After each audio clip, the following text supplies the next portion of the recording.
Қазақстан Республикасының президенті, Қазақстан Халықтары Ассамблеясының төрағасы Нұрсұлтан Назарбаев.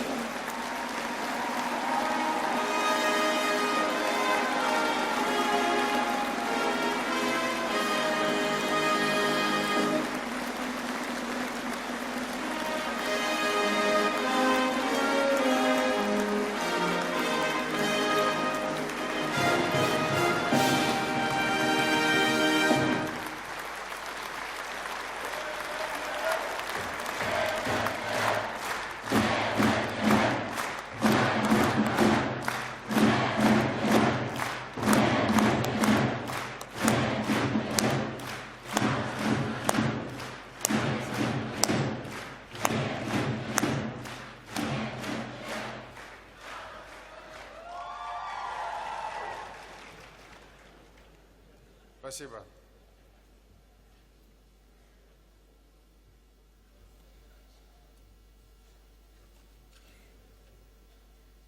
Қадірлі Қазақстан Халықтары Ассамблеясының мүшелері, уважаемые члены Ассамблеи народов Казахстана, уважаемые гости, проводимая сегодня 11-я Ассамблея народов Казахстана – значимое событие в общественной жизни республики. Она проходит в юбилейный для Народной Ассамблеи год. 10 лет существования нашей Ассамблеи, 10 лет мира, межнационального согласия и созидания. Нам удалось с вами создать оптимальную модель взаимоотношений между всеми этносами страны. Казахстанский опыт по укреплению толерантности, мира, стабильности, межконфессионального, межнационального согласия в обществе получил признание на самом высоком уровне в мире. Уникальный общественный политический институт Ассамблея народов Казахстана выдержал испытание временем, показал свою жизнеспособность.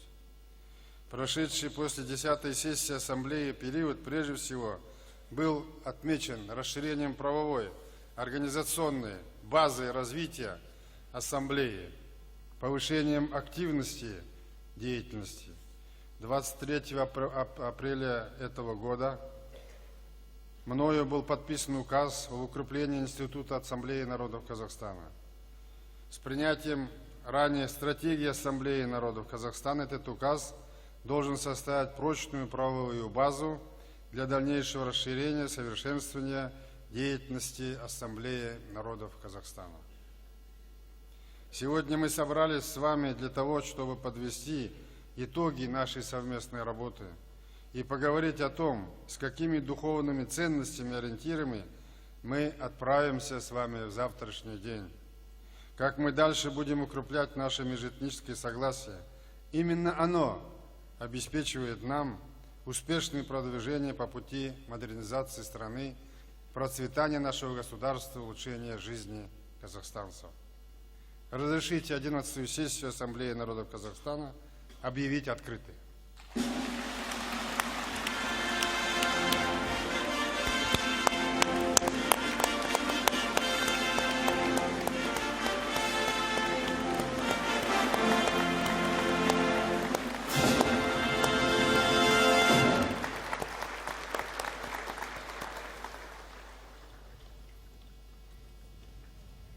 Потрясения XX века принесли человечеству войны и разруху. Нетерпимость, а порой и ненависть друг к другу нанесли народам мира непоправимый урон. Начало 21 века, к сожалению, не стало временем стабильности и прогресса в отношениях между религиями и национальностями.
Казахстан – это страна, где люди хранят уважение к обычаям и традициям сотен национальностей.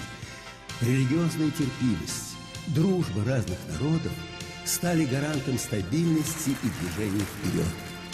Ассамблея народов Казахстана 10 лет.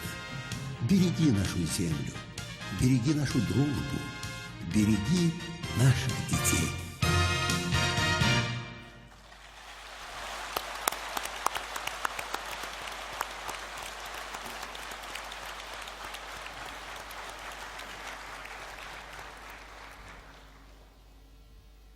Ассамблея сессиясының бүгінгі мәжілісіне 359 ассамблея мүшесінің 351-і қатысып отыр.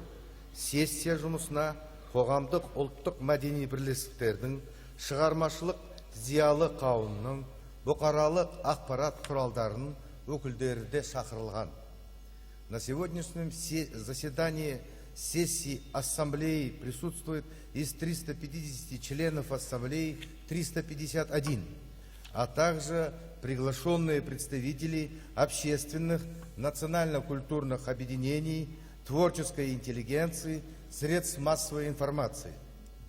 Нам необходимо рассмотреть повестку дня и определить регламент работы сессии.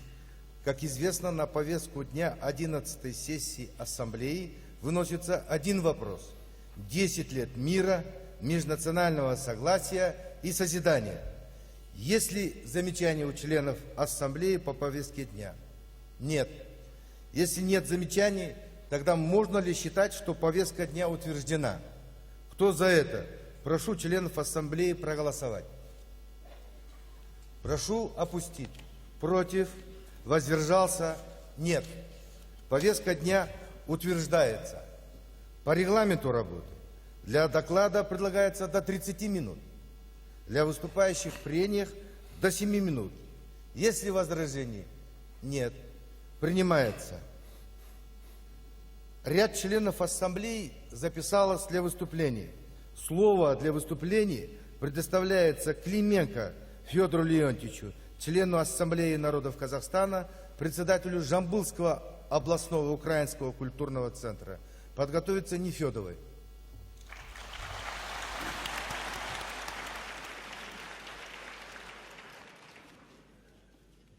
Шановний пан голова Асамблеї народів Казахстану, дорогі друзі, однодумці, щиро вітаю вас на нашем дружному форумі.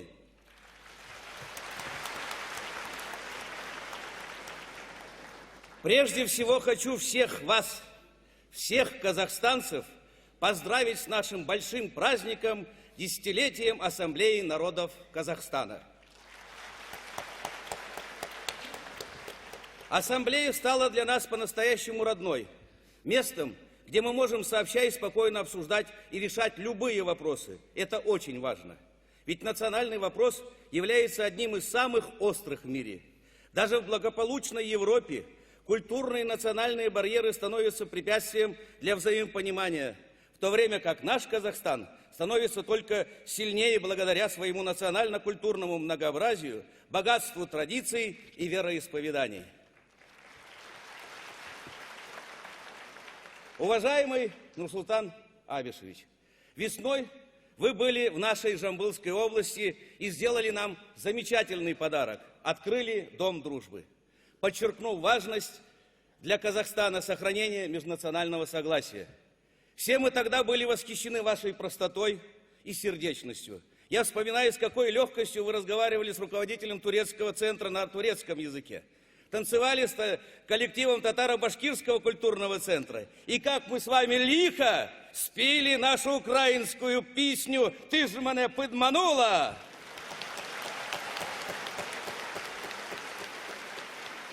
И все потом наши джамбульцы и тарасцы говорили «Жарай сын бездын на реке».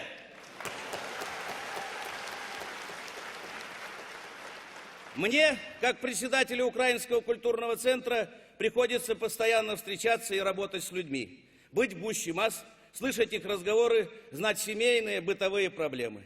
Я слышу и вижу, что народ доверяет вам и поддерживает вас, Нурсултан Абишевич. Люди искренне гордятся вами, как лидером нашей страны.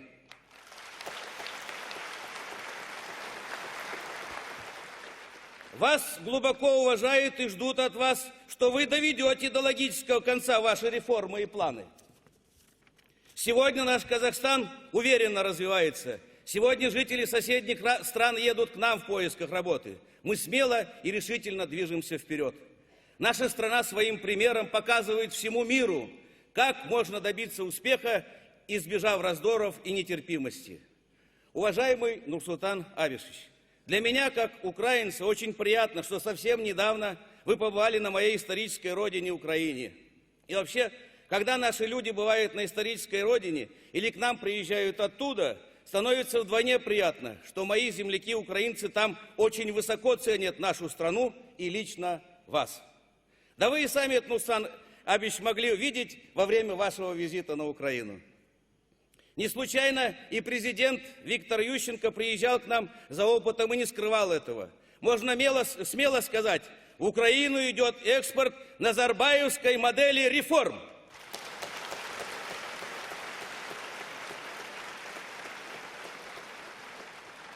Я горжусь тем, что Казахстан и Украина, которых связывает давняя и крепкая дружба, посмотрите, даже украинский флаг тех же цветов, что наш казахстанский, сейчас в настоящее время укрепляются с новой силой.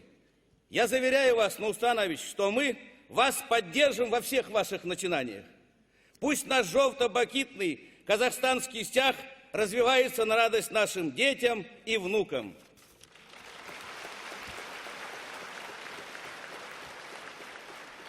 Дорогие мои соотечественники, дорогие казахстанцы, мы верим в будущее нашей Родины, когда ее возглавляет такой человек.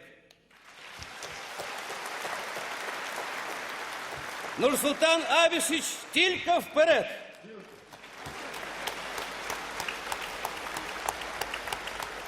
Нурсултан Абишевич, тек қана алға!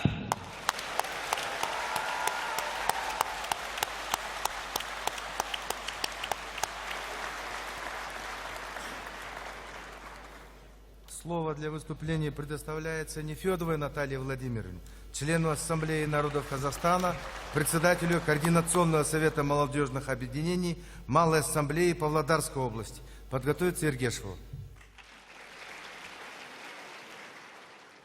Уважаемый Нурсултан Абишевич, уважаемые члены Ассамблеи, позвольте мне тоже поздравить вас всех с 10-летним юбилеем Ассамблеи народов Казахстана.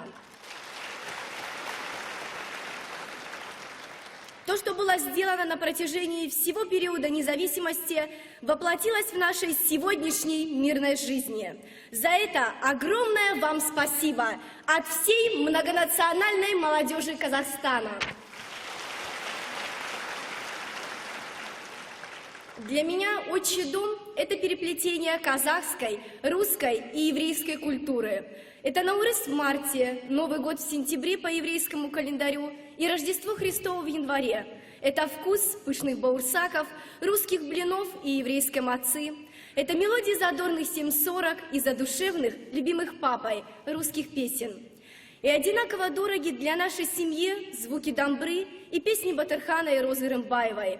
Все это олицетворяет для меня и моих сверстников наш Казахстан, наш общий дом.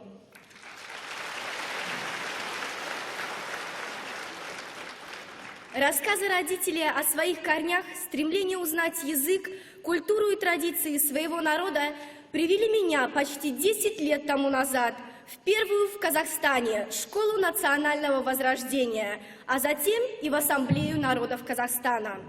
Наверное, кому-то покажется, что эта тема не имеет прямого отношения к нашему сегодняшнему разговору. Но я, как преподаватель, хотела бы сказать, как важно воспитывать эту культуру межнациональной толерантности и взаимоуважения с детства. Это аксиома, которая иногда не принимается во внимание многими.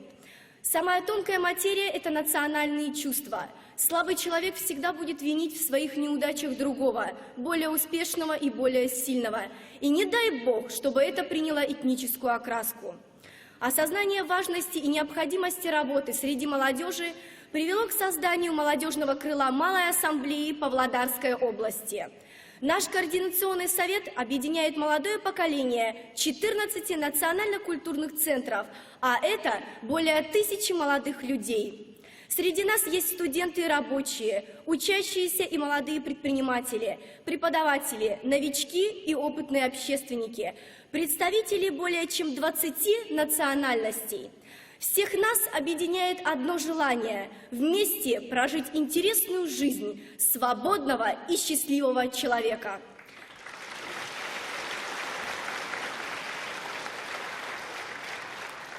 Мы понимаем, что на нас также лежит ответственность за тех, кто не может найти свое место в жизни, не может получить образование и профессию. Эти люди даже не знают о существовании программ, грантов и кредитов, которые государство специально разработало для них.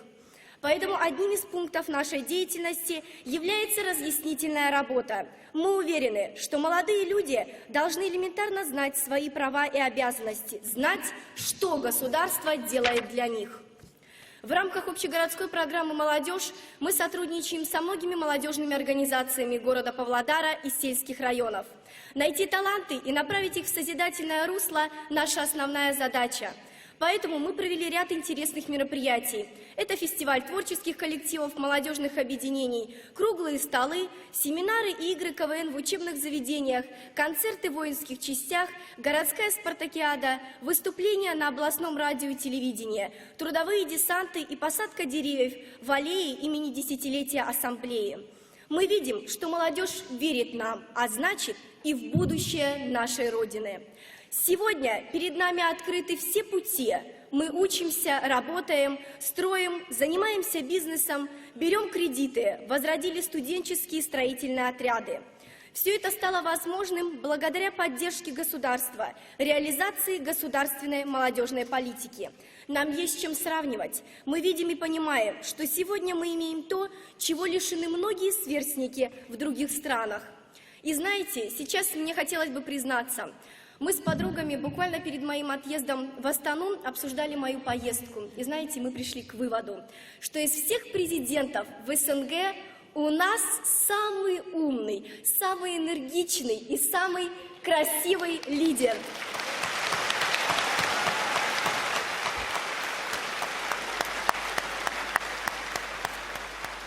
Нурсултан Абишевич, мы гордимся вами. Вы лучше всех.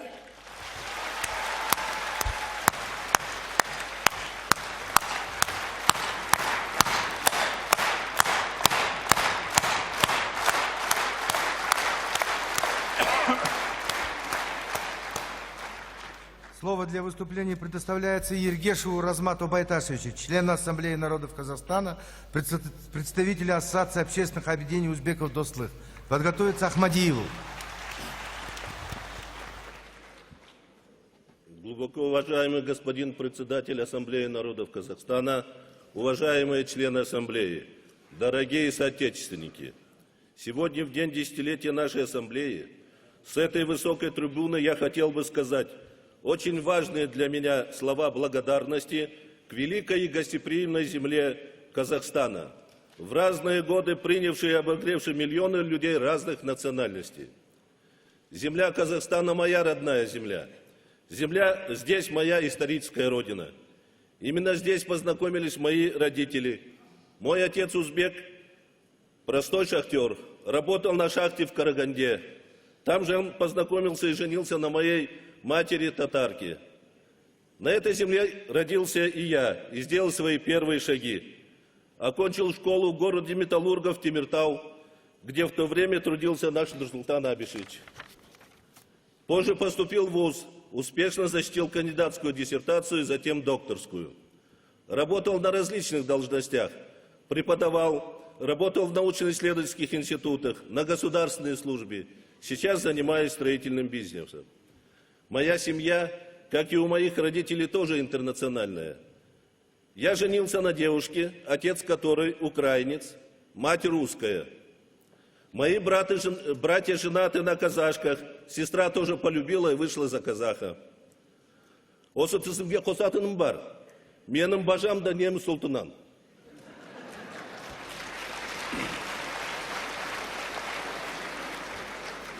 Так что я смело могу сказать, что у меня дома своя мини-ассамблея народов Казахстана.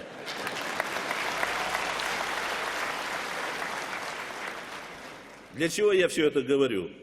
Просто на своем личном примере я хотел показать, в Казахстане успеха может добиться каждый, независимо от национальности. К сожалению, мы все видим, что это не везде так. Вы сами прекрасно знаете об этом из газет и телевидения, как сегодня живут мои собратья в других странах. И это сравнение будет не в их пользу. Но сейчас я хотел бы сказать о другом.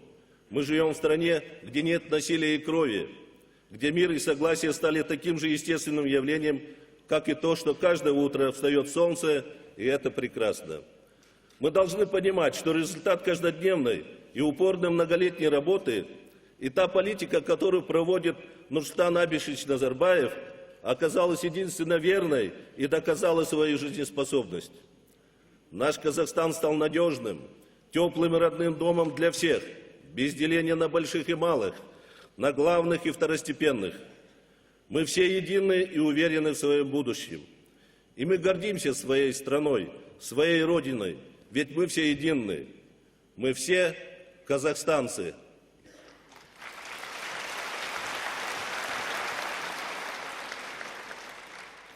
Сейчас я, как человек, занимающийся строительством, вижу, как жизнь вокруг быстро меняется. Наша страна сегодня напоминает большую стройку. Только в этом году, благодаря объявленной государством масштабной жилищной программе, будет построено 3 миллиона квадратных метров жилья. А всего в ближайшие годы планируется ввести в строй свыше 12 миллионов квадратного метра жилья.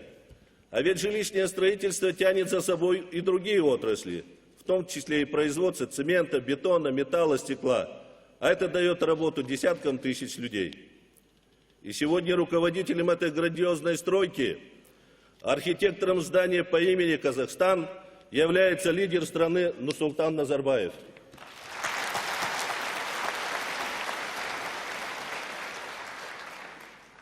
У нашего здания мощный фундамент. Этаж за этажом мы выстраиваем наш общий дом. И поверьте, темпы и качество выдерживаются отличные. И нам нужен именно такой человек, такой крепкий хозяин, который умело руководит огромной стройкой.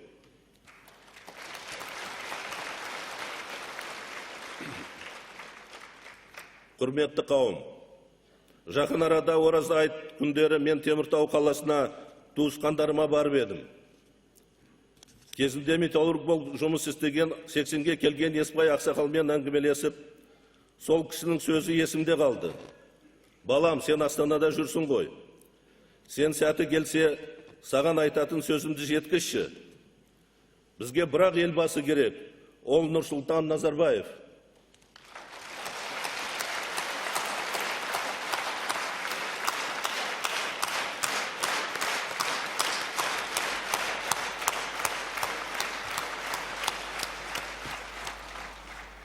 Біздің жас кезімізде айлықтан айлыққа дейін ақшамыз жетпейтін еді. Қазір біздің пенсиямыз жеткілікті, еліміз тыныш, жұртымыз аман. Осы сөздердің бәрін жеткіз деген еді қария. Уважаемый Нурсултан Абишевич, в Темиртау бывший металлург, ныне почетный аксакал, наказал мне передать его благословение вам и сказать, что стране нужен именно такой опытный руководитель, как вы, который знает, как сохранить мир и согласие и уверенно ведет наш народ к благополучию. Позвольте считать, что я исполнил наказ аксакала. Мира вам, Нурсултан Абишевич, и новых побед!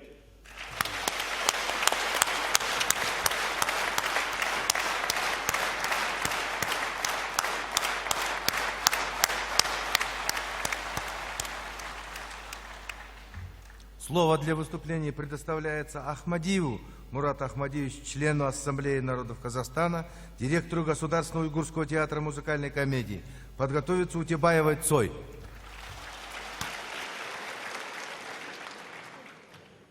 Аса құрметті Нурсултан Абишулы, уважаемые члены Ассамблеи, у каждого из нас есть много о чем сказать на сегодняшнем форуме. Есть чем гордиться, над чем задуматься. Я всю свою жизнь посвятил культуре. Часто бываю за рубежом и могу уверенно сказать, что наша страна входит в число тех немногих государств мира, которые выбрали своими приоритетами не только экономику и политику, но и духовное начало – культуру. Со дня обретения независимости народы Казахстана обрели свое второе рождение. Мы стали истинно свободными. Сегодня все народы Казахстана отмечают свои традиционные праздники, восстанавливают белые страницы своей истории, чтят, помнят и гордятся своими доблестными предками. Государство смогло на дело гарантировать 130 народам реальное возрождение и успешное развитие, защитить самобытность и сохранить единство всего нашего общества. На своей судьбе мы, уйгуры, осознали, как важно для любого народа сохранять свою культуру, язык и традиции.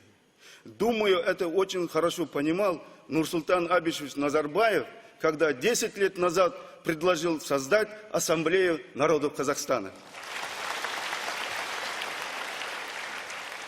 Ассамблея сыграла исключительную роль в возрождении культуры и языков нашего многонационального народа. Ни в одной стране мира не созданы такие условия для полноценной и мирной жизни народов, как в нашей стране. Уйгуры полноценно развиваются, живут и трудятся в единой семье народов Казахстана. Мы гордимся своими достижениями, своим посильным вкладом в дело экономического, политического и культурного развития страны. В наше общее дело построения процветающего Казахстана, выполнить которое мы можем только сообща, только вместе. Еще великий Абай говорил нам, своим потомкам: дружба стирает все рубежи, для нее нет непроходящих границ.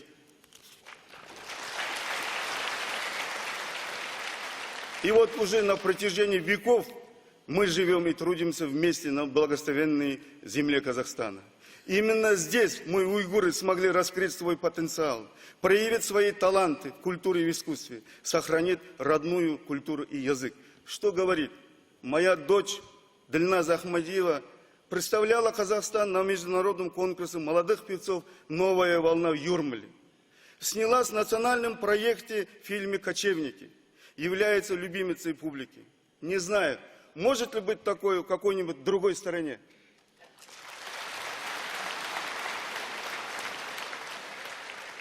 Уважаемые участники Ассамблеи, да, мы все разные с вами. Но наша культура обращается к универсальным ценностям добра, мира и справедливости. Ведь именно духовная сфера, сфера культуры делает человека терпимым и воспитывает взаимное уважение друг к другу. В этом отношении очень важным шагом является поддержка государственной культуры через реализацию уникальной программы «Культурное наследие». Она позволила создать целостную систему изучения культурного наследия казахстанского народа, прежде всего современной национальной культуры, фольклора, традиций и обычаев. Это означает для нас возрождение казахстанского духа. Сегодня перед нами стоит задача дальнейшего развития наших национальных культур, достижения которых должны войти в сокровищницу мировой культуры. И здесь деятельность Ассамблеи народов Казахстана актуальна как никогда. Сейчас, когда мы в современном мире видим, что политические, экономические и социальные проблемы все чаще облекаются в национальную оболочку, очень важно сохранить мир в нашем обществе. Без этого невозможно строить открытое общество, реализовать наши новые планы, развивать экономику и осуществлять демократическое преобразование. Уйгурский народ связывает свою судьбу с Казахстаном. И я думаю, наша сегодняшняя жизнь показала правоту этого выбора. Мы с вами, уважаемый Нурсултан Абишевич, Нурага, тек қана жеңіске, біз әрқашан сіз білен.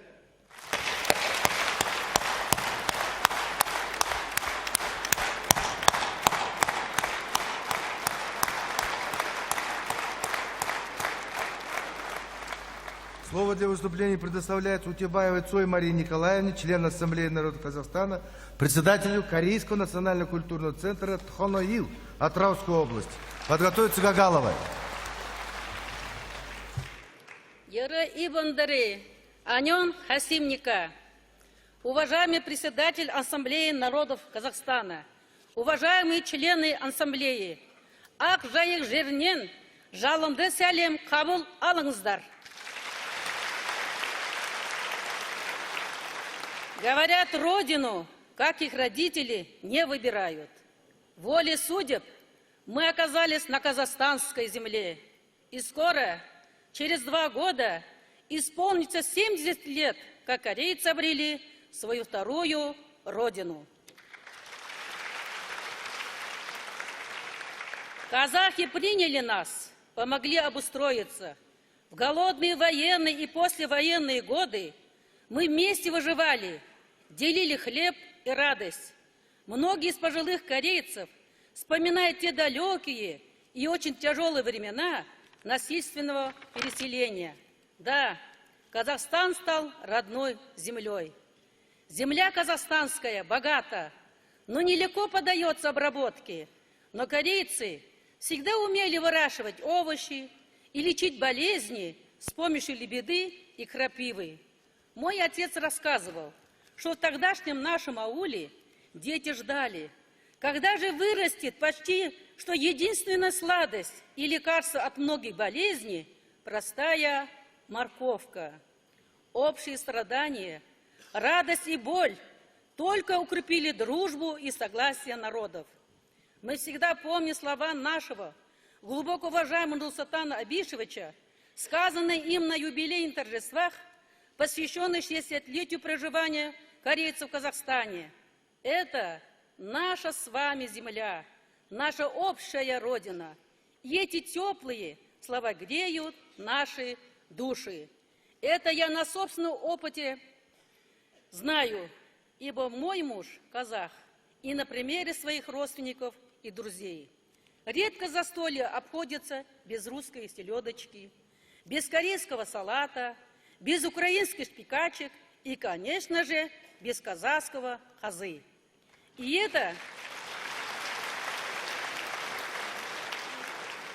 это слияние культур, традиций, обычаев очень важно для нас. Сегодня мы, корейцы Казахстана, живем неплохо. Наши дети знают культуру, чтят свои традиции, имеют возможность изучать свой родной язык. Мы имеем свою газету, свой театр, радиовещание на родном языке, телепередачу. Корейцы трудятся учеными, врачами, учителями, строителями. Есть депутаты, есть академики, есть государственные служащие. Все это благодаря той политике, которую проводит наш Нурсултан Абишевич.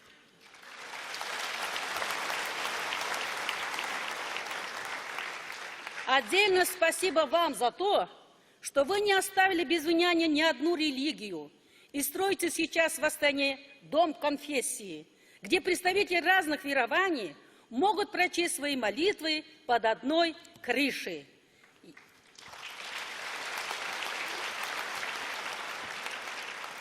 Я, как мать 6 детей, бабушка 9 внуков и еще прабабушка, рада, что наши дети растут в здоровой, человечной атмосфере, и очень верю, что они пронесут это отношение по жизни.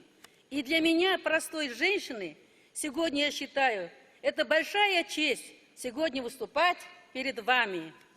Я сегодня принесла с собой горсть земли, которую взяла у подножия Байтерека.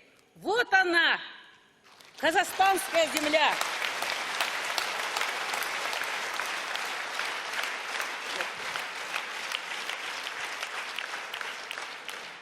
Я верю, что она станет талисманом для моей семьи. Я хочу ее передать своим детям и внукам, как символ нашего народа и нашей истории. Символ того, как важно ценить то, что имеешь. И я за это молюсь.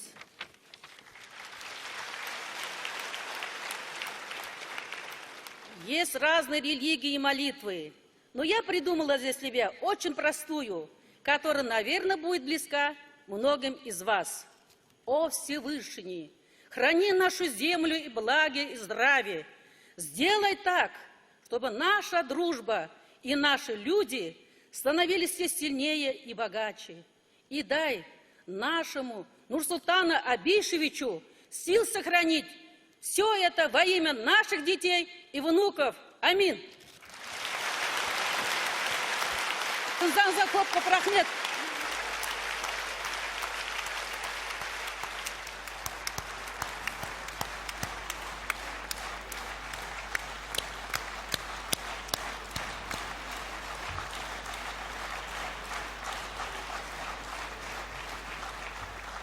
Слово для выступления предоставляется Гагаловой Ливазе Исмаиловне, члену Ассамблеи народов Казахстана, главному редактору турецкой газеты «АХСК», председателю комитета молодежного крыла Ассоциации турков Казахстана. Подготовиться Татимову.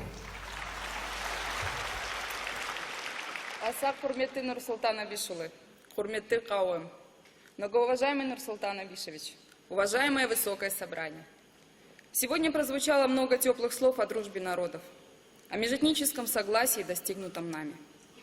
Выступали умудренные жизненным опытом уважаемые люди. И, конечно, мне не просто выступать после них. По профессии я журналист. И сейчас работаю главным редактором газеты турецкой диаспоры в Казахстане «АХСК». Если бы меня спросили, что для тебя значит в межнациональном мире согласие, то я бы поступила просто. Я издала бы специальный выпуск газеты, где разместила бы всего 3 статьи. Первая статья о хрупкости межнационального согласия. Она будет о том страшном, что мы называем межэтническим конфликтом. В этой статье я вспомню о первых ужасающих потрясениях на территории СССР, которые коснулись и моих соплеменников, турок-месхетинцев. Мы и сейчас помним трагические ферганские события, которые стали одним из кровавых знаков, предшествовавших развалу Советского Союза. Туркам АХСК в те дни пришлось бежать, в том числе и в Казахстан, куда еще в годы войны они были насильно переселены. Эта статья будет о том, как легко можно столкнуть лбами братские народы. Да, эта статья не будет написана в розовых тонах, она будет объективна. И эти уроки истории нельзя никогда забывать, особенно нам, молодым, которым жить и продолжать строить Казахстан.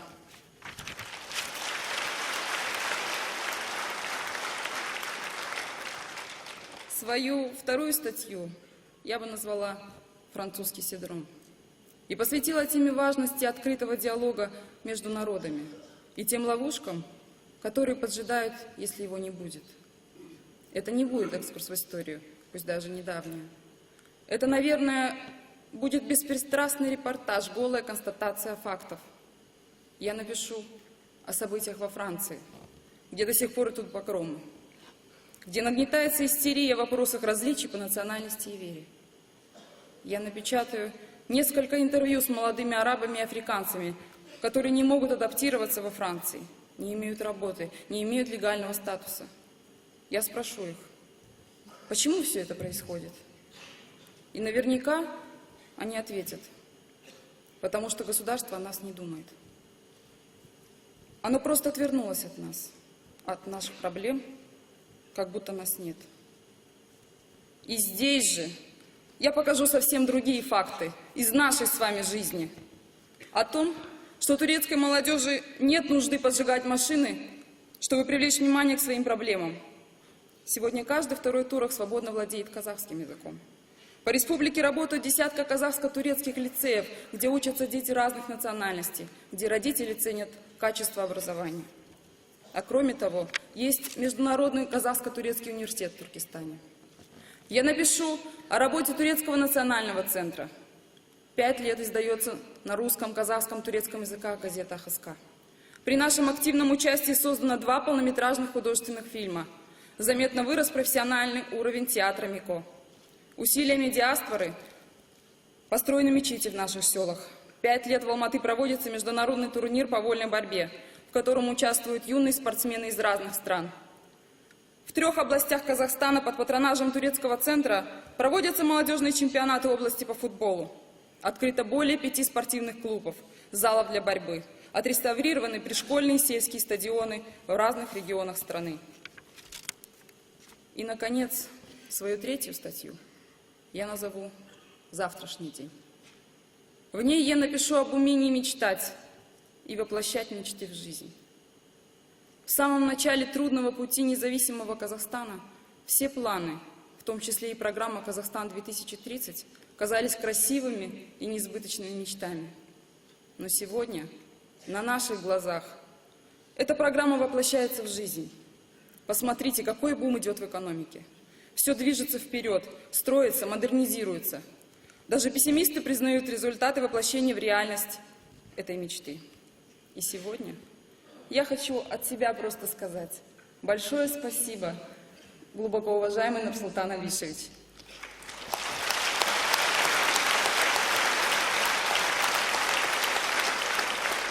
За то, что он научил нас мечтать и верить в мечту. Вы заставили нас поверить в завтрашний день.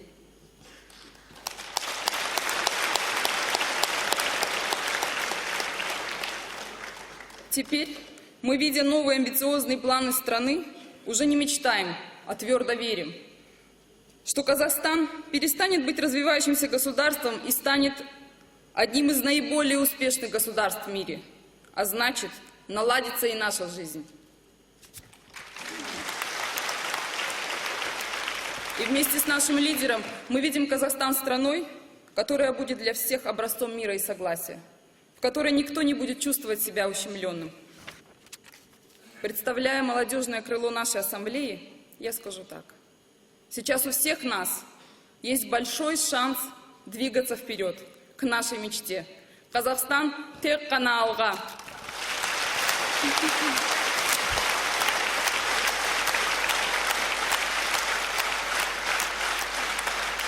Hürmetli el başkanımız, size yüksek derecede başarılar. Kazakistan milletimize huzur ve barış dileriz. Çok sağ olun, teşekkür ederiz.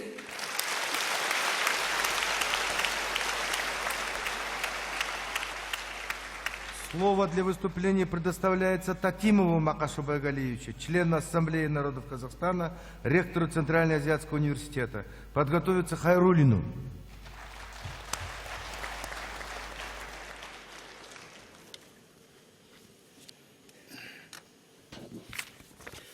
Қымбатты отандастар, құрметті ағайын, мен біздің елбасы Нұрсұлтан Әбішұлы Назарбаевты осыдан 47 жыл бұрын, әлі балаң жігіт кезімде, сонау алыста жатқан Украинадағы Днепрожинск қаласында металлургтер училищесінде өмір жолын бірге бастаған жастық шағымнан бері жақсы білемін.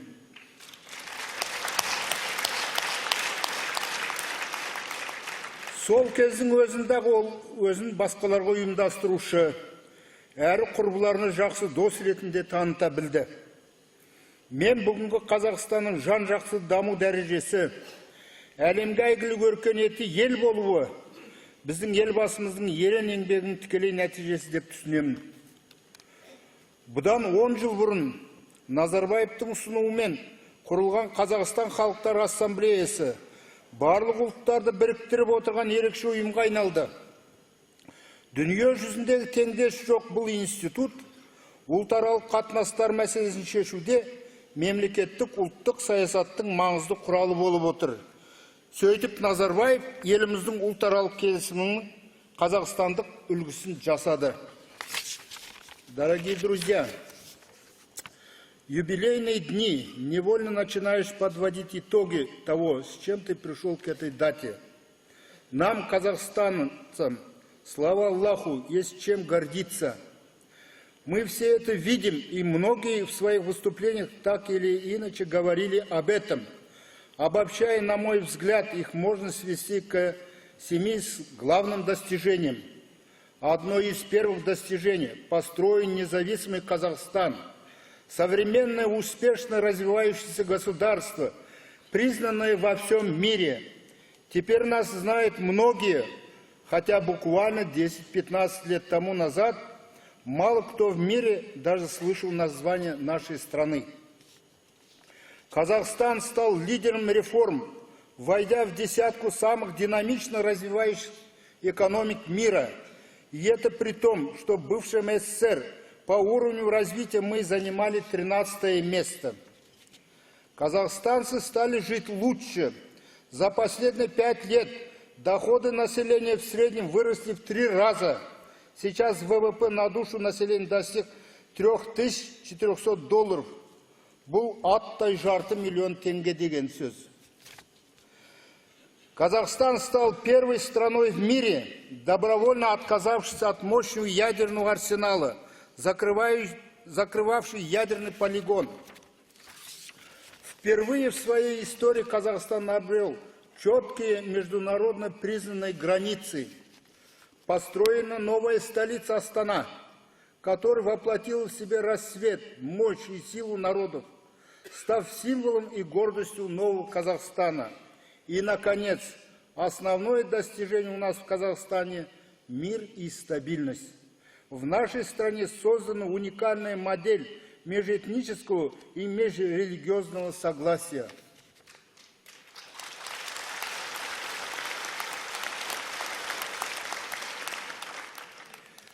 А ведь совсем недавно, в первые трудные годы независимости, люди тысячами покидали страну, не выдержав кризиса. Я с болью наблюдал за этим и с профессиональной стороны, как демограф, и просто как человек и гражданин. Несмотря на все трудности, мы, в отличие от других республик, смогли переступить опасные черты, за которые начиналась кровь и хаос. Почему? Да, конечно, свою роль здесь сыграли и наше природное благоразумие, терпение и толерантность.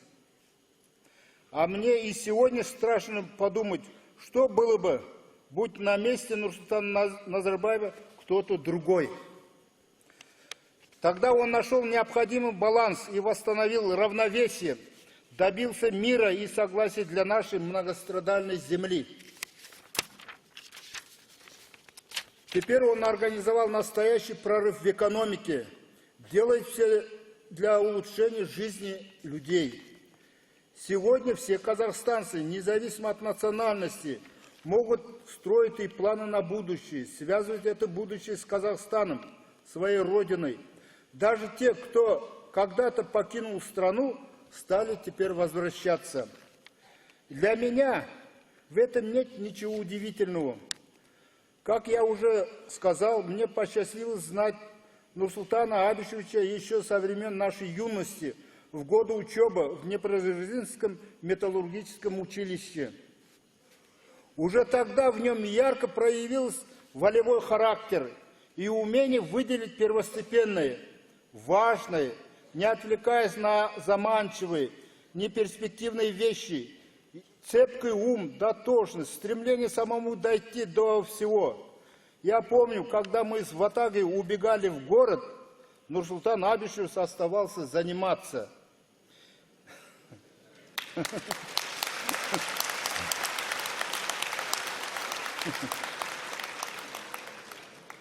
И еще он был свой в любой среде. Его близкими друзьями с молоду были и украинцы, и русские, и узбеки, и уйгуры. Это было заложено в нем родителями. Нурсултан Абишевич часто рассказывал о них, о том, что даже в самые трудные и голодные годы они всегда делились последними с людьми, не деля их на своих и чужих. Лучше любых слов для него был пример, когда в 1944 году его родители приютили в своем доме семью Карашай-Балхарца Хазрета с 4 детьми, переселенного в Шамалган. Из таких примеров множество. Мы, казахстанцы, вместе прошли много испытаний, вместе должны идти и дальше. Сейчас я много езжу по стране, часто встречаюсь с людьми, замечаю, в настоящее время везде поднимается деторождаемость по всем национальностям. Возвращаются не только уралманы, но и многие из тех, кто раньше в поисках лучшей доли покинули Казахстан. Демографический бум в республике прямо связан с нашими успехами в экономике и в политике. Я знаю, что только Назарбаев сможет сделать Казахстан мощной, экономически развитой и демократической страной.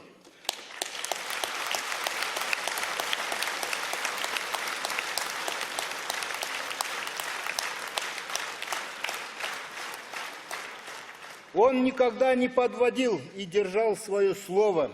Я знаю, он не подведет нас и впредь. Алға біздердің Қазақстанымыз.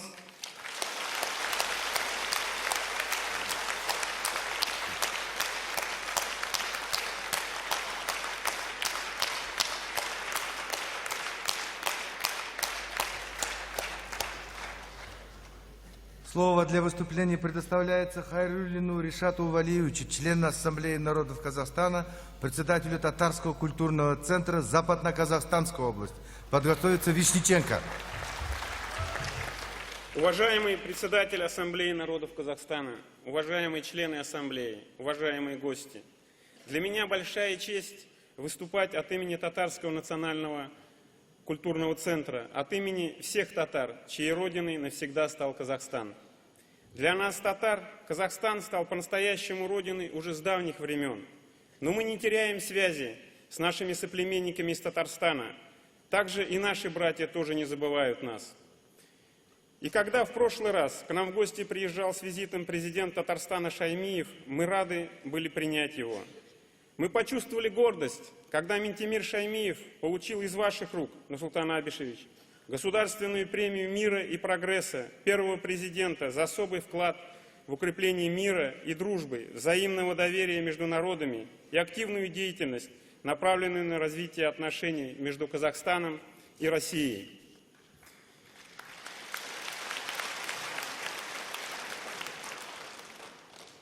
Казахи и татары – исконные братья, братья по тюркской крови. Все знают известную шутливую поговорку «Незваный гость хуже татарина». Но в Казахстане брат к брату всегда может прийти незваным. Так что, оказывается, даже поговорки не всегда работают на святой земле Казахстана.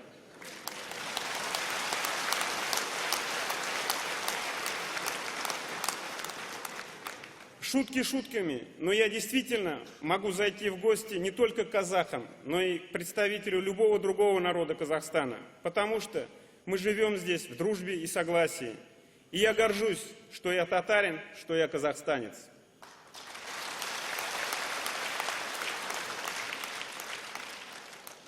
Сила Казахстана в его многообразии. Духовно богатые люди, помнящие свое родство, свой язык, свою культуру, не могут быть национально ущербными и всегда будут с уважением относиться к достижениям культуры других народов. Нужно воспитывать национальное чувство, которое должно сводиться к чувству долга перед своим народом, сохранить и передавать потомкам духовные ценности. Наша страна много сделала для возрождения наших культур. Так, наш национально-культурный центр в Уральске открыл воскресные классы, и совсем скоро мы собираемся открыть татарскую школу. А на наш праздник Сабантуй с удовольствием приходят представители всех национально-культурных центров и многие горожане. Спасибо городу, нам недавно передали дом, где мы скоро откроем дом-музей творчества татарского просветителя Габдуллы Тукая. Недавно мы широко отметили тысячелетие Казани. Но мы должны думать и о том, чтобы укреплялся и казахский язык. Мы, казахстанские татары, считаем исключительно важным и общение на казахском языке, который в ближайшем будущем должен стать главным, объединяющим для нас фактором. Вот взять бы хотя бы строчку из стихотворения одного казахского поэта «Айналаем менем ботагозом». Ведь эту фразу нельзя перевести дословно. Ее красоту можно понять только на казахском. Было бы хорошо, если бы все национальные культурные объединения способствовали продвижению изучения казахского языка в нашем многонациональном обществе.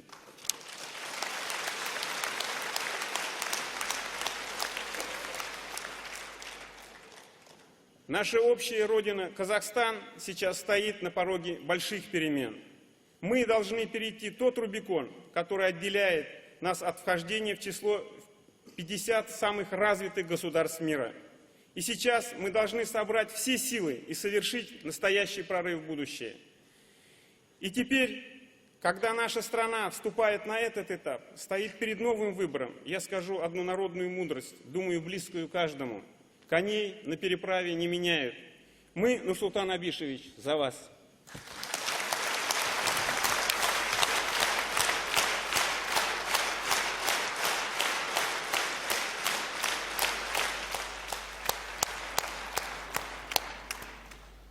Слово для выступления предоставляется Вишниченко Валерию Георгиевичу, заместителю председателя Малой Ассамблеи Костанайской области.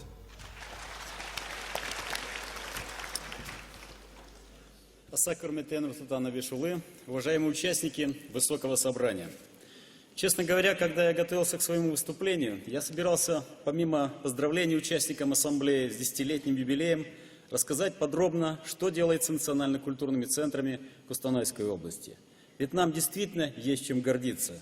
Мы и сами, честно говоря, не ожидали, что предложенная когда-то смелая идея создания национально-культурных центров и общин вызовет такую масштабную поддержку и эмоциональный подъем. Уже на сегодняшний день только в нашей Костанайской области количество национально-культурных центров и общин увеличилось практически втрое.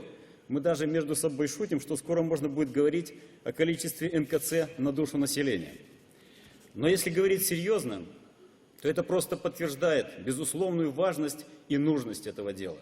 Ведь люди действительно получили прекрасную возможность для практического решения проблем своих диаспор на любом уровне, даже на уровне высшего руководства страны. У нас есть реальные успехи, и я мог бы долго и с удовольствием об этом сегодня рассказывать. Но вот сегодня, послушав сейчас предыдущие выступления своих коллег по Ассамблее народов Казахстана, даже немного растерялся, поскольку мне кажется, что самые важные слова о дружбе, о памяти, о языках, об опыте, о нашей родной земле сегодня уже прозвучали. И под впечатлением этого я почувствовал необходимость предложить нашему сегодняшнему высокому собранию что-то по-настоящему важное и ценное, чтобы объединило всех нас. Я немного волнуюсь, но все же рискну внести одно предложение, и если что, как говорится, не судите меня строго. Идея такая. Давайте своими силами, силами всех национально-культурных центров и общин нашей страны, прямо здесь, в центре Евразии, в городе Астане, воздвигнем памятник гостеприимному и мудрому казахскому народу, благодаря доброте и душевной щедрости которого на нашей древней земле сложилась особая атмосфера взаимопонимания и доверия между людьми. Памятник казахской земле, который стал родной для всех нас, вне зависимости от национальности и вероисповедания. Это будет памятник, который станет символом нашей общей судьбы, общего прошлого, настоящего и будущего. Он станет знаком нашей общей победы. Нурсултан Абишевич вывел страну на качественно новую ступень. И согласитесь, что каждый из нас чувствует, что мы стоим перед большим и серьезным прорывом вперед. И в этот самый момент мы обязаны взять и на себя часть ответственности за страну, которую как великую ношу несет на своих плечах наш президент. Мы должны быть рядом с ним в этот решающий момент для того, чтобы наша страна действительно вырвалась вперед. Этот памятник станет еще и напоминанием всем грядущим поколениям о самом главном богатстве, которое мы можем передать им в наследство, о единстве наших народов. Ведь, как гласит казахская народная мудрость, «Бирлик балмай, терлик балмас». Без единства нет и жизни. А горький опыт наших дальних и близких соседей прямо указывает нам на то, что ловушки таятся там, где нет бдительности, что ошибки легко совершить и будучи ослепленным от первых удач. Будем же внимательны друг к другу, будем едины в своих устремлениях. Только тогда мы будем непобедимы. Это и есть моя идея, и очень надеюсь, что она вам понравится, и вы ее сегодня поддержите. Думаю, что это было бы достойным подарком десятилетию нашей Ассамблеи. В заключение, наверное, не ошибусь, если скажу, что это и наша общая идея, общая мечта. И сегодня она, собственно, уже прозвучала на стольких языках. Ведь все мы говорим сегодня об одном. Мы не должны останавливаться. Казахстан, тек кана алган. Вперед вместе к нашей общей мечте. Спасибо.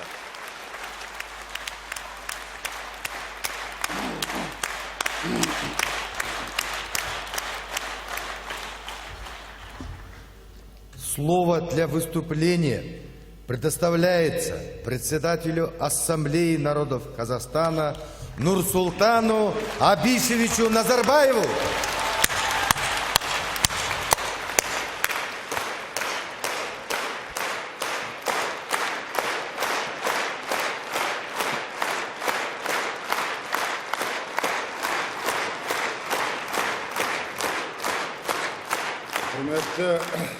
ассамблея мүшелері, қадірлі отандастар. Бүгінгі қолдау білдірген сөздеріңіз үшін зор рахметімді айтамын. Благодарю за выступление, теплые слова поддержки. Как человека меня искренне они трогают.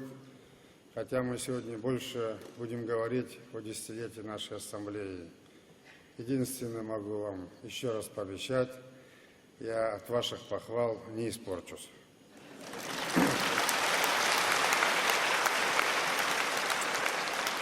Біз тәуелсіздік жылдары қаншалықты қиыншылықты бастан кешірсек те, биік парасат пен ұстамдылық көрсеттік. Ішкі алауыздық пен ұлтаралық тартыс туғызатын тауқыметтерге жол бергеміз жоқ. Бұл ұлтаралық, дінаралық келісім арқылы қоғамдағы тұрақтылыққа бағытталған сындарлы саясаттың жемісі.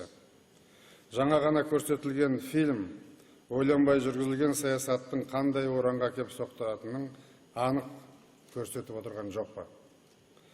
Біз айналамызда мыңдаған адамдардың өмірін үзген, миллиондаған адамдарды сергелдеңге салған, жұртаралық, дінаралық жанжалдардың оты лаулап, жалыны шарпып тұрған кезде азаматтық келісімді, ұлтаралық татулықты сақтай білген халықпыз. Адамзаттың бәрін сүй, бауырым деп деген данышпан Абай айтқан өсиет менің де ұстанатын өмірлік қағидам, санама сіңірген терең нанымым.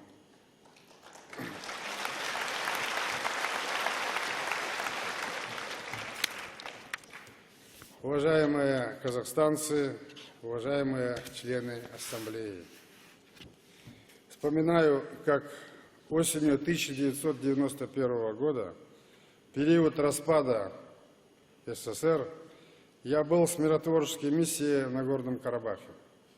Тогда я острее всего ощутил, как глубока может быть пропасть межнациональной ненависти, как слепа бывает ярость и злоба людей друг к другу.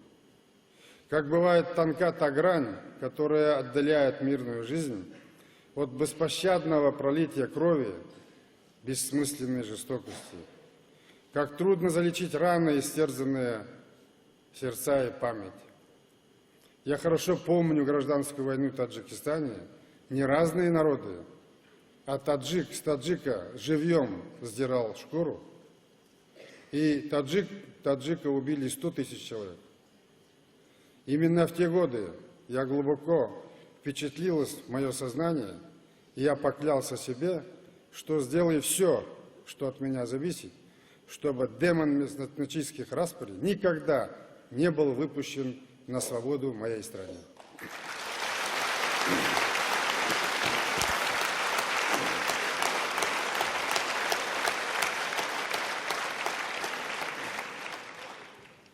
Это была нелегкая задача.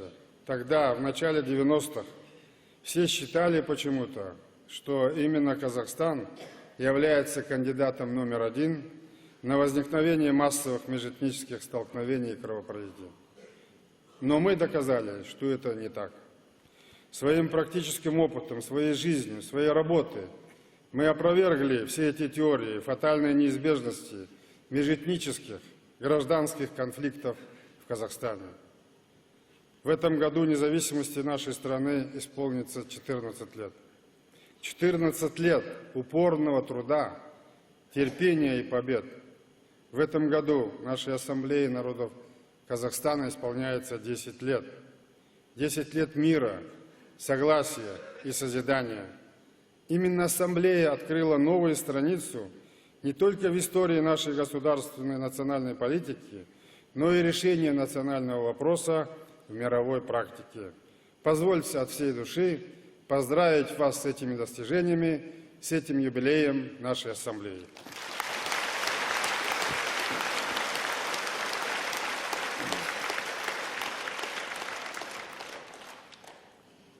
Эти 10 лет, очень короткие для истории человечества, войдут в нашу историю как годы самоотверженной работы, мучительного поиска принятия нестандартных решений, позволивших вытащить нашу страну из пучины кризиса, избежать масштабных катастроф. Мы создали новое полноценное общество, общество свободных, равноправных людей, настоящих граждан своей страны различных национальностей. Самое главное, мы смогли сохранить мир и согласие в нашем общем доме, взаимопонимание и доверие в душах людей. Казахстанцы по-настоящему стали единым народом, избежав национальной нетерпимости и вражды. Все это стало возможным только благодаря тому, что с первых дней мы определили национальное согласие своим главным приоритетом и стержнем политики всего государства. Сегодня мы все видим, что тогда не допустили непоправимых ошибок, и сейчас наши успехи позволили приступить к качественному новому этапу в экономической, социальной и политической модернизации страны, конечная цель которых – наиболее высокий жизненный уровень наших граждан. Экономический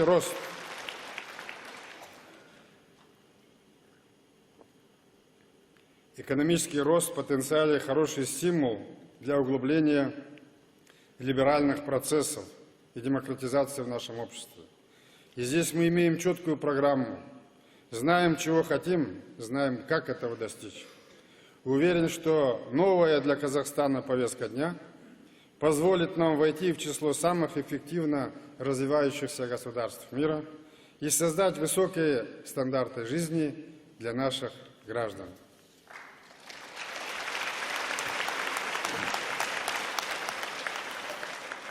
В этом зале я вижу многих из тех, с кем мы начинали реформы, кто был рядом со мной, на кого я опирался, кто меня поддерживал в самые тяжелые минуты этих лет. Я воздаю должное всем казахстанцам, мудрости, терпению и воле нашего народа, благодаря которым и стали возможными успехи, которыми мы сегодня по праву гордимся. Вместе мы сможем претворить в жизнь новые планы ускоренной модернизации. И я благодарен за поддержку моих новых начинаний всем вам, в вашем лице, всему казахстанскому народу.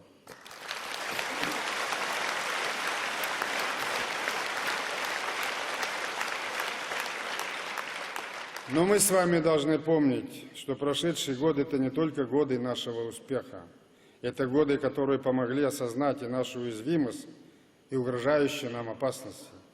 Сегодня пройденный нами путь, здравый смысл подводит нас к единственному выводу.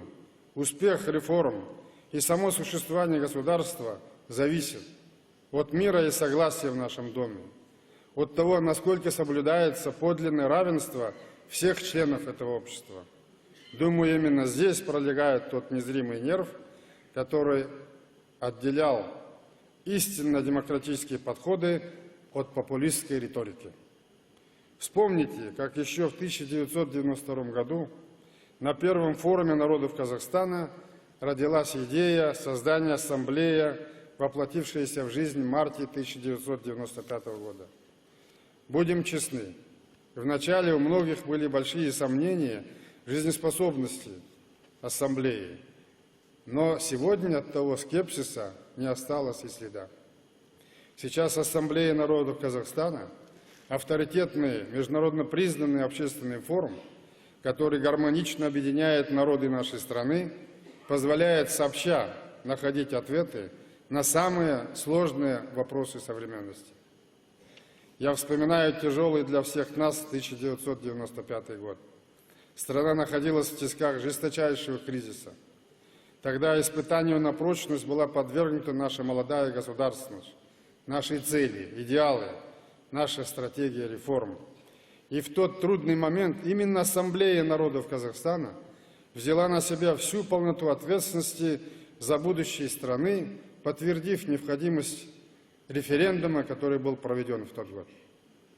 Благодаря поддержке Ассамблеи была обеспечена стабильность в обществе, задан мощный импульс масштабным реформам, на годы вперед определившим логику развития Казахстана.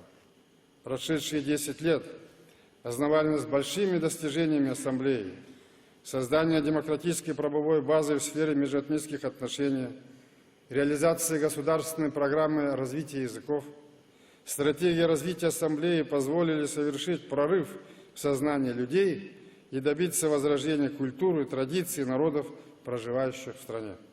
Сегодня Ассамблея народов состоит из 358 членов, избранных на местах, 39 национальностей, 281 представителя малых народов.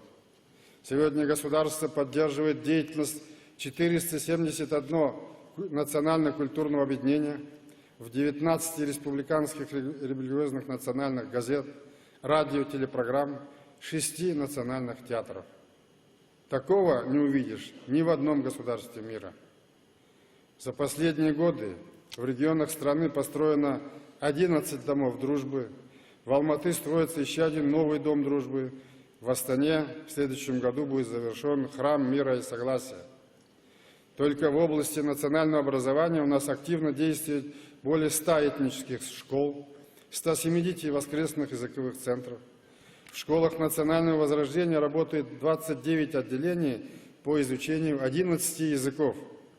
Наряду с казахскими и русскоязычными средствами массовой информации у нас издаются газеты и журналы, выходят в эфир передачи на 11 языках, в том числе на украинском, польском, немецком, корейском, уйгурском, турецком и дунганском. За эти годы на развитие родных языков, поддержку национальных средств массовой информации, помощь национальным театрам, издание национальной литературы государством было выделено более 600 миллионов тенге. Мне могут возразить, это самые общие факты и цифры. Хорошо, давайте посмотрим, что они дали конкретным этническим группам. К примеру, возьмем узбекскую диаспору. В стране действует 78 школ с узбекским, 69 со смешанным языком обучения. Казахско-узбекский инженерно-гуманитарный университет. На узбекском языке выходит областная, 2 районные, 7 частных газет, а также 3 передачи на региональном телевидении. В государственных органах всех уровней работает около 400 человек узбекской национальности. Возьмем другую диаспору, уйгурскую.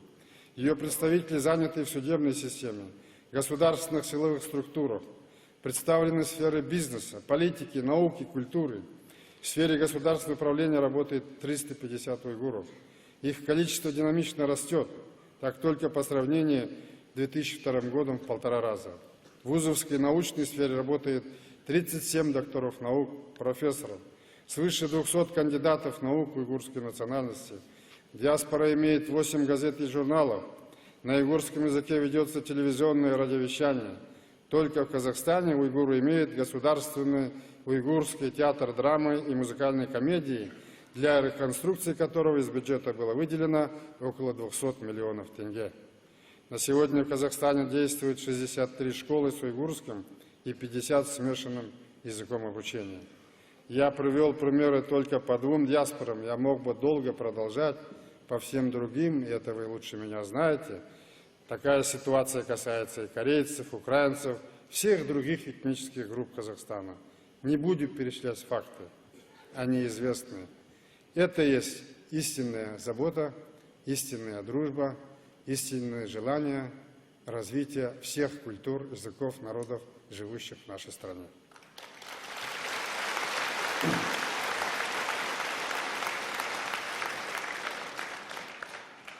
Как свидетельствуют события, происходящие в мире, межэтнические согласия невозможно без межконфессионального диалога и согласия. Наше общество достигло высокого уровня духовного согласия, получившего достойную оценку внутри страны и за рубежом.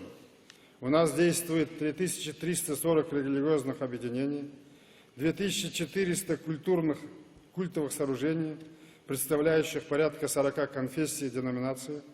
Недаром нашу страну называют территорией межконфессионального мира и диалога мировых религий. Говорят, что универсальные формулы межрелигиозного согласия пока не найдено. Но ведь это не значит, что ее не надо искать. Осенью 2000 года, во время оказания посреднической помощи в переговорах о судьбе 5 иранских евреев, арестованных в Тегеране, мне впервые пришла мысль о необходимости создания некой площадки для межрелигиозного диалога. Ведь именно непонимание, неумение услышать друг друга порождает нетерпимость и страх. После долгих переговоров представителями почти всех духовных иерархов мира, эта идея воплотилась в проведение первого съезда мировых традиционных религий. Тогда в столицу Казахстана съехались свыше 120 посланцев 18 религий. Что их заставило приехать? Изучение того, что именно в Казахстане все 45 религиозных конфессий, все 130 народов и наций столько лет живут в мире и согласии. И это оказалось единственной точкой на планете, где было решено провести такой съезд. И это мы сделали с вами.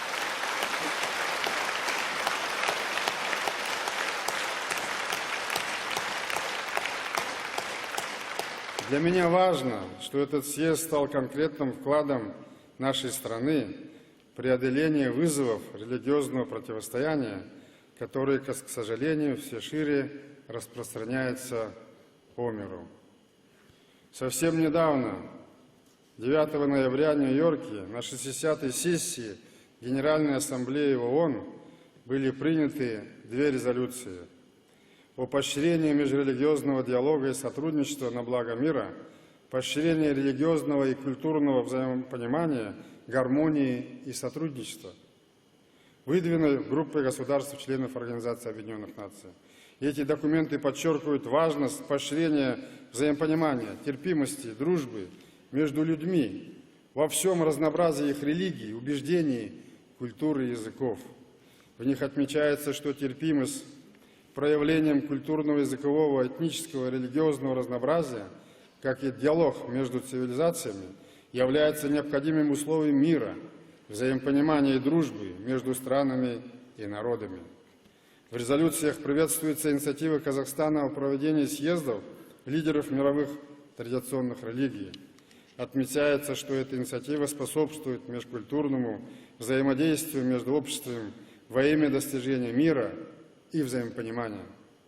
Проводимая Казахстаном политика по укреплению внутренней стабильности, сохранению и упрочению веротерпимости, толерантности, согласия является неотъемлемой частью усилий сообщества наций по укреплению культуры мира, диалога между цивилизациями, соблюдению защиты прав человека в соответствии с Уставом Организации Объединенных Наций.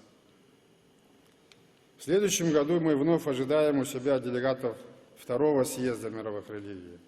И я горжусь тем, что нам есть что сказать и что предложить всему миру, наш опыт дружбы и согласия, благополучного и успешного развития. И сегодня, отдавая дань уважения двум самым крупным конфессиям в нашей стране и учитывая их просьбу, хочу предложить объявить праздничными выходными днями первые дни мусульманского праздника Курбанат и христианского Рождества. Прошу правительство проработать.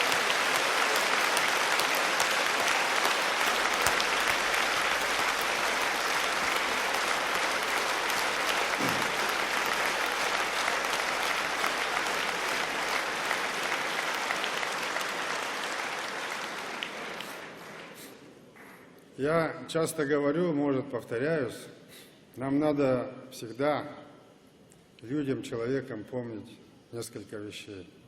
Сейчас показывают по программе Discovery часто научные расследования того, все же мы все произошли от Адама и Евы.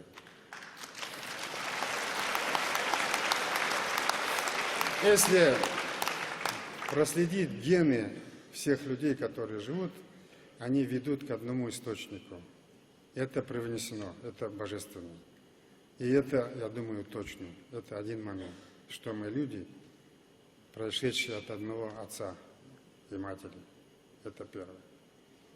Если даже вдруг все люди оказались, утром проснемся и видим, что одной кожи лица, одного разреза глаз, одного цвета волос, похожие, как близнецы все. Все равно мы люди таковы, что к обеду начнем находить какие-то недостатки, которые мне не нравятся. И даже в этом случае обязательно так происходит, потому что мы люди. Так вот, вопрос толерантности, Воспринимай человека рядом, стоящего, сидящего, работающего, таким, как он есть, и не ищи в нем сходства с собой, уважай за то, что он такой есть. Так ведь в этом разнообразии живет счастье.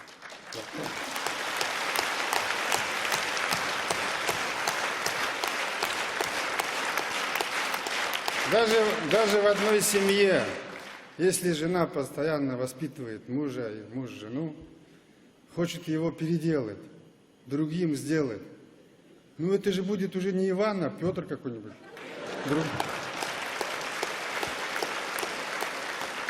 А вот воспринять таким, какой он есть, и уважать его таким, какой, вот в чем заключается, наверное, суть человеческих взаимоотношений.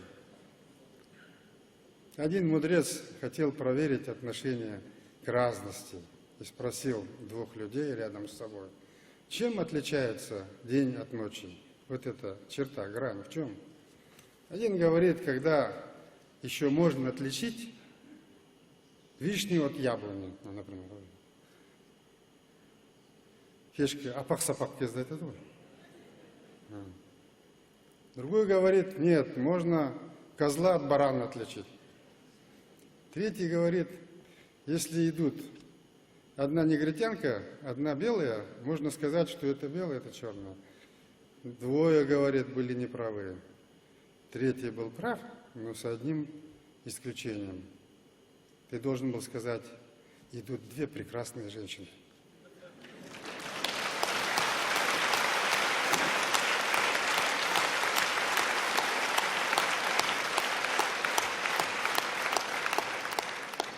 Дорогие друзья, в ближайшие годы нам предстоит расширить базу стабильности и согласия в нашем обществе. Мы должны и дальше наращивать усилия по обеспечению открытого, конструктивного диалога между этническими группами, религиями, политическими партиями, властью, обществом в целом. Приоритетные направления работы – создание условий для гармоничного развития всех народов, проживающих в Казахстане. Одной из задач Ассамблеи должна стать поддержка деловой активности национальных культурных объединений. Нужно создавать материальную и финансовую основу для реализации гуманитарных, культурных, благотворительных проектов. Открывающиеся здесь возможности демонстрируют успешный опыт деятельности Корейской ассоциации, русских, немецких национальных культурных объединений. В свою очередь, исполнительные органы на местах будут расширять систему взаимодействия с НКЦ, неправительственными организациями, средствами массовой информации, которые занимаются вопросами формирования различных этнокультурных, образовательных программ через механизм государственного социального заказа. Мы будем и дальше укреплять общественные институты, призванные выражать и продвигать национально-культурные интересы казахстанцев. Далее. Многопартийная система и политический плюрализм стали неотъемлемой частью нашей жизни. Они будут развиваться и дальше.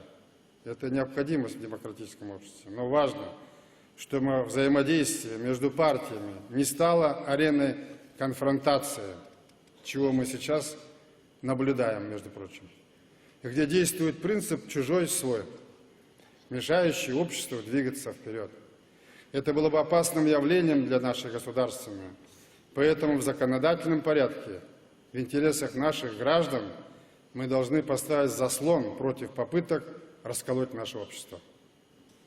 Помимо национальной, религиозной и политической конфронтации, всякое демократическое общество подвержено угрозе социальной вражды. Да, одни живут богаче, другие беднее. Так было всегда, даже когда государство ставило перед собой задачу всех уравнять, причесать под одну гребенку, люди и тогда жили по-разному. Если вспомнить гимн Интернационала, коммунистический гимн, там есть очень опасные несколько постулатов. В одном месте сказано «все разрушить до основания», а затем. Сделано было в 1917 году и сделано было недавно, в 1991 году. Да? И что из этого получилось? Начиная с Первой французской революции, еще 18 века, мы хорошо знаем. Второе, кто был никем, тот станет всем. Достижение этого двумя путями можно. Первое. Я тружусь, учусь, работаю и хочу стать тем, кем тот был таким, достиг успеха, да? За счет своего труда, за счет знаний, за счет чего. Есть второй путь – уничтожить тех, кто были кем-то, и стать вместо них. Что было сделано, в общем-то, Октябрьской революции в репрессиях и гонениях. То есть нам пора, уважая прошлое, сняв шляпу, поклонившись перед прошлым, засучив рукава, идти вперед, как говорил Александр Сергеевич Пушкин. Давайте будем помнить и об этом тоже. И здесь вы знаете мою позицию. Мы делаем ставку на преобладание в стране среднего класса. И вся моя социально-экономическая политика направлена на то, чтобы большинство граждан Казахстана стали собственниками, нормальными, о чем говорит человек среднего класса. Он достаточно живет, достаточно зарабатывает, достаточно, чтобы воспитывать детей и отдыхать. Вот такого гражданина мы создаем и работаем над этим. Ассамблея могла бы внести свой вклад в воспитание в наших сограждан психологии среднего класса, патриота, гражданина с высокой нравственной культурой, нацеленного на предприимчивость, высокопроизводительный труд. Ведь чем больше благополучных казахстанцев, тем благополучнее и сильнее государство. Государственную политику гражданского мира и согласия, межэтнического и межконфессионального диалога мы будем укреплять, развивать ради достижения главной цели построения процветающего, благополучного, многонационального Казахстана.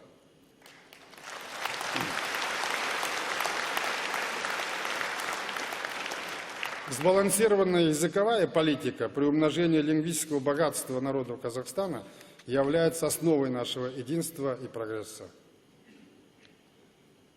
Крайне важно, что за прошедшие годы в нашем обществе произошло осознание роли казахского языка и культуры как фундамента, на котором строится все здание нашей государственности и сближения.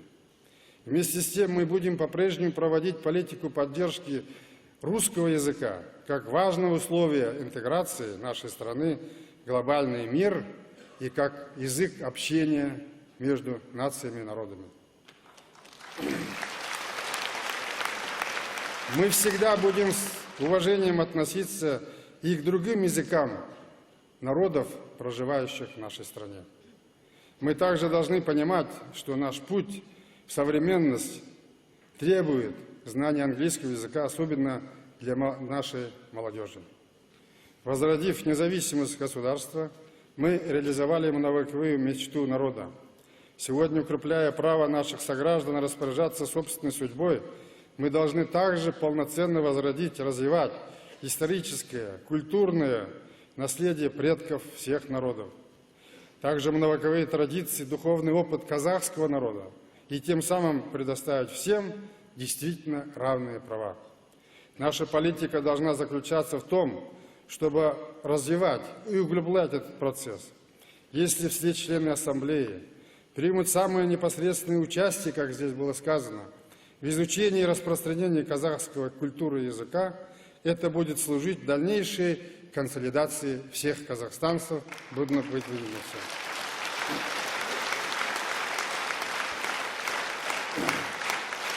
Но это требует консолидации общественной воли. И, на мой взгляд, национальные элиты могут и должны стать ядром этого процесса. Думаю, в этом меня вы поддержите.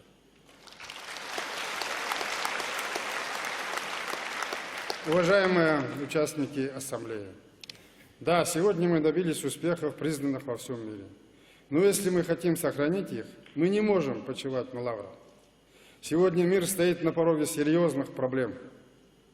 Посмотрите, что делается рядом с нами, в соседнем Кыргызстане, по другую сторону Каспия, на Северном Кавказе, Афганистан, Турция, Ирак, Ближний Восток, Африка, Франция, Испания, Великобритания, недавно Иордания. Везде тлеют угли этнических, религиозных конфликтов. В большом мире зарождаются новые тенденции, несущие новые риски для людей.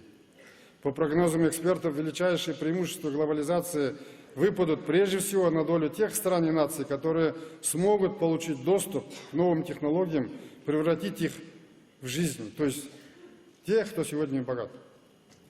Мы должны четко понимать, что глобализация способствует экономическому росту, повышению уровня жизни, одновременно несет и новые вызовы как экономическому развитию страны, так и нашим культурным и религиозным ценностям. Если мы изолируемся от мировой экономики, если мы не сможем успешно адаптироваться к процессу глобализации, который разворачивается сейчас в мире, мы окажемся в стратегическом проигрыше и вновь откатимся на периферию мирового развития. Сейчас мы имеем неплохие позиции для совершенствования настоящего прорыва. Иначе мы упустим свой исторический шанс построения процветающей нации.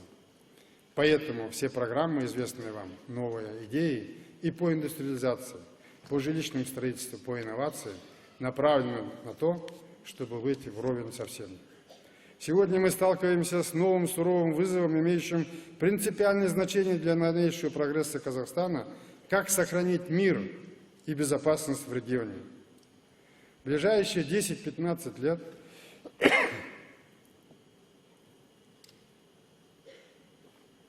в условиях роста этнического религиозного самосознания в мире идентичность по крови и вере становится все более значимым фактором самопродления человека, мы это видим.